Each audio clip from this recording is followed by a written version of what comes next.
Hey guys, and welcome to the Working Money channel. I've never seen them try so hard to keep this crypto market down. This coming from Waters Above here on Twitter. XRP looks like it wants to front run this clown show. I would love if that was the case. I mean, we did see a bit of a liquidity event yesterday after we did get news of the Bybit hack. This is what happened to Bitcoin. This is the Bitcoin chart on the hourly, and as you guys can see, we're recovering a little bit here.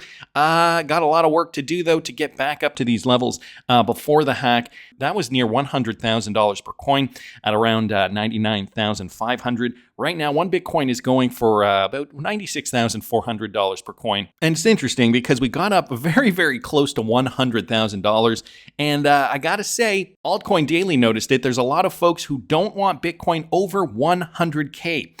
This was a prediction from Tom Lee 3 months ago. Listen to this. There's a lot of folks who don't want Bitcoin over 100,000, and some of it may be the exchanges themselves are concerned because there is a pretty low supply of Bitcoin available over the counter. So you have a supply shortage, and if Bitcoin makes a move above 100,000, I think there'd be a big chase. So I'm still confident Bitcoin's going to close much higher before year end. Before year end? Before year end, yeah. So break $100,000 before the end of the year? Yeah, well above 100,000 before year end. It's just a matter of time. It's December 2nd.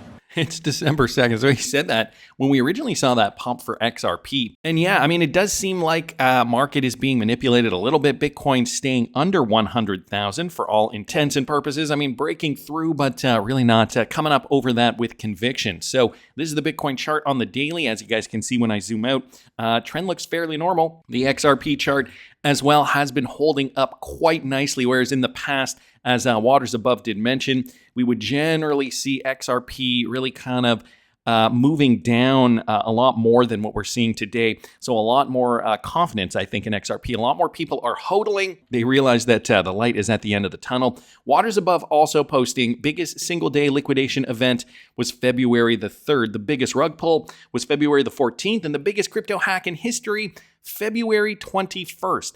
Yet Bitcoin is still at $95,000 and XRP chilling at about $2.50. If this isn't a sign of strength, then I don't know what to tell you. So let's hope this does continue. Of course, we've got, fear and greed starting to move up a little bit. Bitcoin dominance still holding at 60. Market isn't moving too much, but it is in the green. We are seeing now a bit of a mixed bag in the 24-hour. Some cryptos are up, some cryptos are down. So, that is all part and parcel to how we're not really seeing too much volatile moves now for crypto after we did see that calm down after the hack. Speaking of which, and I'm going to leave this in the description of the video if you guys are interested in reading further. I did talk about this a little bit in yesterday's video. If you guys didn't catch yesterday's video, I will link it up here in the top right-hand corner.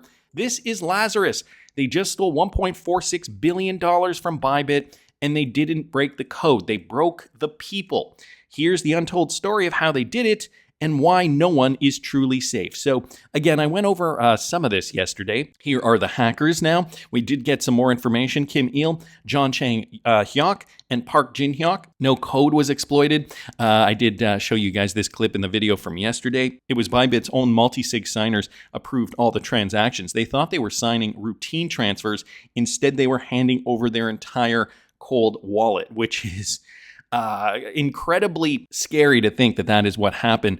So there are only a few ways to get this kind of information. An inside job. So someone leaked the signer list. Social engineering. Lazarus studied their emails and behavior. And a device could have been compromised. One or more signers were infected with malware. This means other exchanges are at risk as well. So guys, again, just be careful. Do not keep your cryptocurrency on the exchange. I personally use the Ledger Nano, and I do have an affiliate link in the video description. If you're interested in keeping your crypto safe, you can use my affiliate. You don't have to use it. I personally love the Ledger because, I've never had problems with it. I've been using it since 2017. At the end of the day, not your keys, not your crypto. You can use my affiliate again if you want. You don't have to use it. But guys, please make sure keep your crypto safe. So here's some more information about the hack. And then I'm just going to scroll down here. I did show some of this in yesterday's video.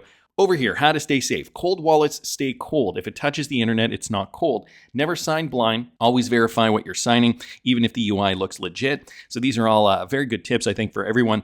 Spread your risk. Never keep all your funds in one place. Secure your keys. Use a hard wallet. No exceptions. And guys, again, this is why I keep saying use cold storage. Assume you're a target. Lazarus doesn't hack systems, they hack people. Stay paranoid, friends. Anyway, wanted to thank Pix for posting that. Kenny Nguyen also bringing us a little bit of history here. So these are the top 10 major crypto exchanges that have been hacked in the past. We got Bybit, obviously, that was the most recent one. Mt. Gox in 2011, Bitfinex in 2016, Coincheck 2018, FTX 2022, KuCoin in 2020, Wazar X in 2024, Quadriga X in 2018, I remember that one, Coinbean in 2019, and Phoenix in 2025. So again, guys, I can't stress this enough. Keep your cryptocurrency on a cold wallet storage solution. Again, my affiliate link is down there. You can use it if you want. You don't even have to use the ledger. Just make sure you are keeping your cryptocurrency safe. Ash Crypto also posting this. So here's the fallout. Please, God, hope it's different this time. Remember when Do Kwon posted this back in 2022, deploying more capital? Steady, lads. This was coming out in May 2022 as the market was crashing. And then FTX a few months later.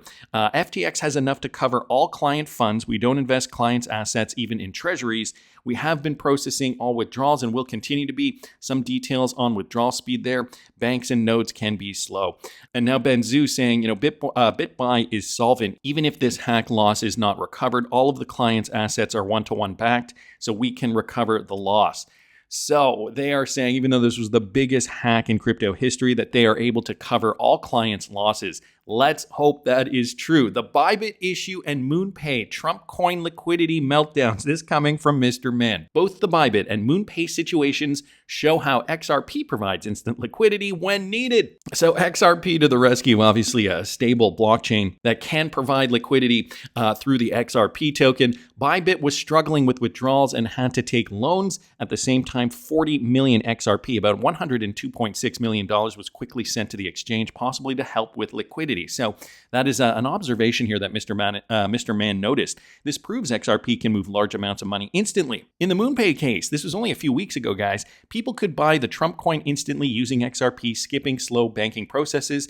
Both examples show XRP's real-world use as a fast and reliable way to move money, making it valuable for exchanges, businesses, and payments. Look at the bigger picture with what is taking place here. One day, I think the security on these exchanges is going to be more secure than it is today. I feel like, we've gotten better, I think, over the years, but we're still lacking. Hackers are becoming more sophisticated. We are still seeing, at least once a year, we're still seeing significant hacks on crypto exchanges. And so the technology has to get better. And, if they do end up using cryptocurrencies like XRP to source for liquidity, in some of these cases, that might help, remedy the problem if there is another hack like this that does take place. But in the meantime, be vigilant, guys. Keep your crypto safe. I can't stress that enough. But anyway, wanted to thank Mr. Man, Ash Crypto, Kenny there, Pix, Waters Above, and Altcoin Daily just for posting those. Now, on top of that, can you believe it? Digital Assets Daily bringing this to our attention. The Biden administration lost track of billions in seized cryptocurrencies. This is not what we needed right now. The U.S. Marshals Service cannot confirm how much Bitcoin it holds. It is also struggling with serious organizational issues. The agency has attempted to address these problems through procurement, but the process has dragged on for years. The USMS is responsible for managing assets seized during criminal investigations, including real estate, cash, jewelry, antiques, and vehicles. It was also tasked with handling cryptocurrencies, such as the billions of dollars worth of Bitcoin the FBI seized from the darknet marketplace Silk Road back in 2013. Despite its role, though, in managing seized digital assets, the USMS doesn't seem to know how much cryptocurrency it currently holds. In fact, it's struggling to even estimate its Bitcoin holdings. Guys, where's your cold storage wallet solution? Again, I have a link in the description if you need one. This uncertainty could be a major issue, especially after White House crypto czar David Sachs announced earlier this month that the U.S. government is actively exploring the creation of a national crypto reserve. If this plan moves forward, the government may stop liquidating seized cryptocurrencies and could even start purchasing crypto. And guys, here's a quote. When you start talking about reserves, you need to be familiar with the unique properties of the assets like forks, airdrops, and the constant volatility, says Les Borse, co-founder of Wave Digital Assets, a firm that provides asset management services that has been in dispute with the USMS over not getting hired as a contractor. You have to have the agencies educated enough or dealing with professionals that understand how to help them achieve their goals. Even if the crypto reserve never materializes, the USMS still plays a crucial role in managing and liquidating seized digital assets, especially since asset forfeiture helps fund the Department of Justice. As far as I'm aware, this is another quote, the USMS is currently managing this with individual keystrokes in an Excel spreadsheet. This coming from Chip Borman, Vice President of Capture Strategy and Proposals at ADEX Corporation, a firm that provides technological solutions to the U.S. government and was also turned down for a USMS contract. Borman said he observed USMS processes firsthand in 2023. They're one bad day away from $1 billion mistake. So this is currently, or at least it was how the Biden administration was looking after their crypto holdings. So, there's more to this article. Again, I will link it in the description if you guys are interested. Why am I not surprised, though? I mean, considering we have had an SEC disaster over the last 4 years. Amanda Fisher commenting on a post from a few days ago. John Deaton did respond to this. I can be introspective about how the SEC should have been more aggressive.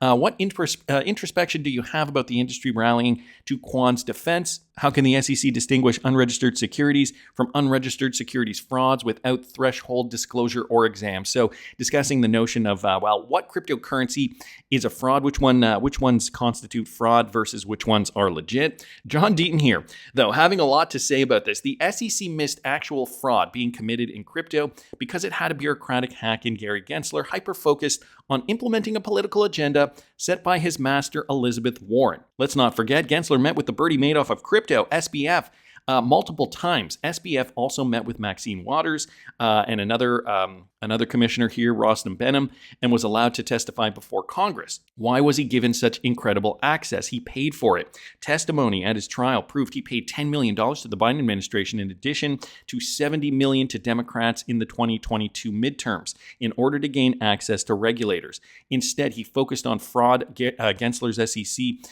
and they went after Library, Ripple, of course, Dragon Chain, Coinbase, and Kraken, and other legit companies to pursue the agenda. After granting acceleration for Coinbase's IPO, which required a finding that it was in the public's best interest to do so, less than 2 years later, the same SEC declared the entire Coinbase business model illegal. One judge ruled SEC lawyers lacked faithful allegiance to the law. An appellate court ruled the SEC acted arbitrarily and capricious. The third federal judge sanctioned the SEC for intentionally lying to the court. I can't think of a federal agency in more need of massive reform. So good on John Deaton. I got to say, giving him the gears, really important because we got to keep him honest. And I do hope the Doge Department does find more out about the SEC. And if those were acting irresponsibly, I do hope they are held accountable. Anyway, that's what's going on in the United States. Luckily, we are seeing more Ripple partner news, spurring on more XRPL adoption.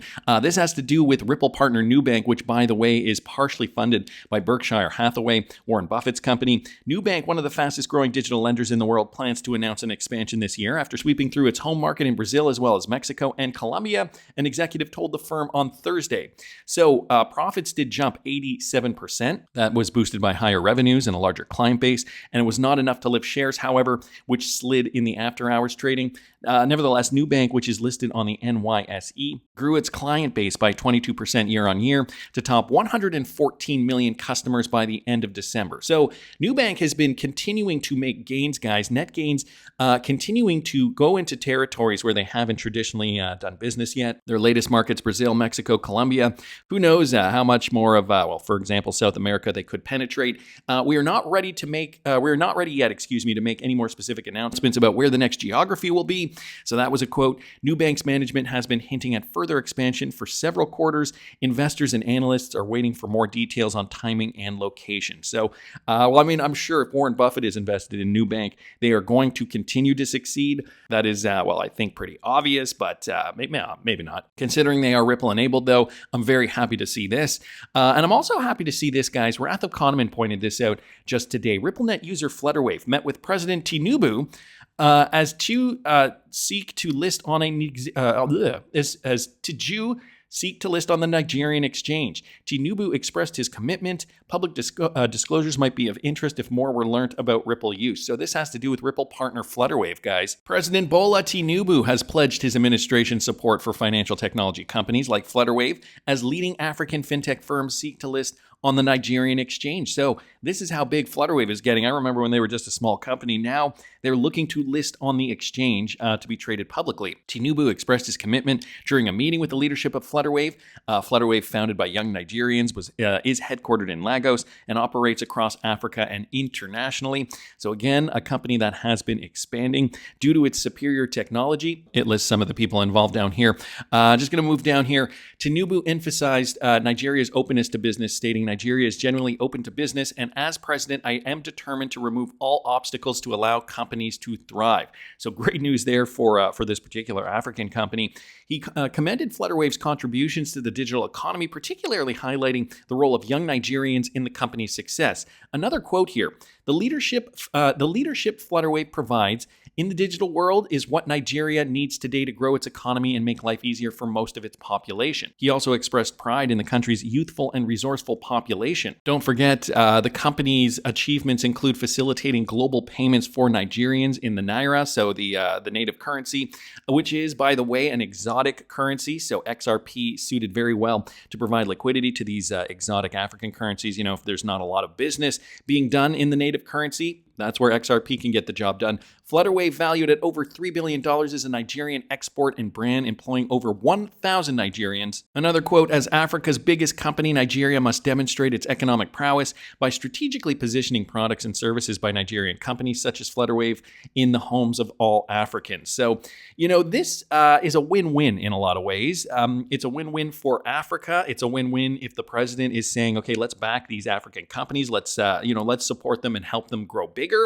And that means, guys, it's a boon for us, XRP holders. We know they are enabled with Ripple technology. So again, part of the flywheel effect, getting more Africans on board, getting more people using Flutterwave is just going to bode well for XRP demand. More demand going through XRP means the price is going to go up. So just wanted to thank the Wrath of Kahneman for that. David Schwartz posting this, looking forward to speaking at Innovate Denver for a second year.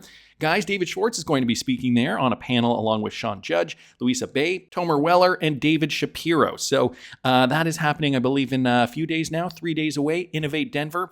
For those of you guys interested in keeping an eye on that, are stablecoins the key to unlocking global digital asset adoption, or just one piece of the puzzle? Well, there are many countries that are not going to be using the USD, so I think it's one piece of the puzzle. I think, the stablecoin argument, I mean, it's a positive step if we do want to retain US dollar dominance, but for many countries around the world, they're already doing other things. They're already leveraging blockchain technology using their native currencies, leveraging the XRPL to make those transactions work. So I don't know. We're going to have to see how this market does shape up and how the new financial system finally looks at the end of the day.